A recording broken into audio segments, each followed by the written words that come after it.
6h, 9h, France Bleu Drôme Ardèche matin. Il est 7h42. Allez, on part sur cette fête du lait bio, lancée en 2005. C'est ce week-end qu'elle revient, occasion pour découvrir un savoir-faire et se rapprocher également de producteurs locaux. Et nous partons donc en balade ce matin avec vous, Jean-Bernard Catella, à la rencontre d'une future productrice de lait bio. Elle s'appelle Amandine, elle a 33 ans, originaire de Lyon. Rien ne la prédestinait à faire ce métier. Et pourtant, si tout va bien, Amandine, dans quelques temps, aura ses vaches et vendra son lait, ses fromages et ses desserts lactés. Pour cela, elle a suivi une formation et s'est rapprochée de l'association des Compagnons de la Terre installée à Eure, qui la soutient dans son projet qu'elle a appelé, écoutez bien, l'usine à 4 vaches.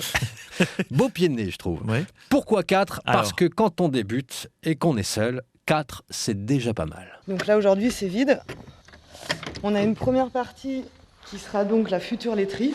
Les frigos, ce ne sont pas tes futurs frigos. Non, alors là, c'est en attendant le 1er septembre, date à laquelle je vais commencer la transformation. Là, je fais des essais de fromage à la maison. Et pour ça, j'ai besoin d'une ambiance particulière. Du coup, j'ai récupéré ces frigos et l'idée, c'est de recréer une ambiance de fromagerie dans ces frigos-là. Donc, j'ai fabriqué une lampe chauffante, grosso modo, pour les chauffer à une certaine température qui m'intéresse d'avoir. Et puis, pareil, j'ai monté un petit ventilo pour aérer quand j'ai besoin.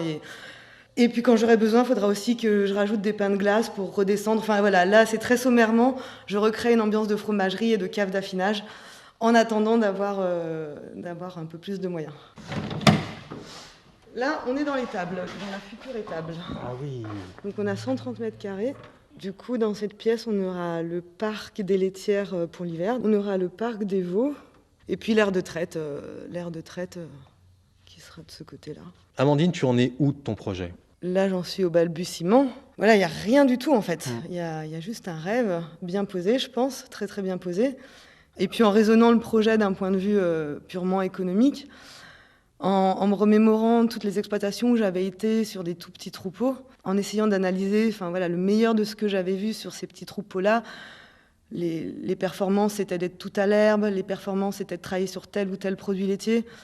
Voilà, j'ai essayé de réunir tout ça et d'en faire quelque chose, et ça serait l'usine à 4 vaches. Alors, toutefois, pour voir son projet aboutir, Amandine a lancé il y a quelques mois un appel aux dons. Et il manque à ce jour, si j'ai fait les bons calculs, on va dire environ 10 000 €. Ouais. Vous pouvez aller voir son projet dans les détails sur son blog. Vous tapez usine4vaches.fr et 4 s'écrit en chiffres.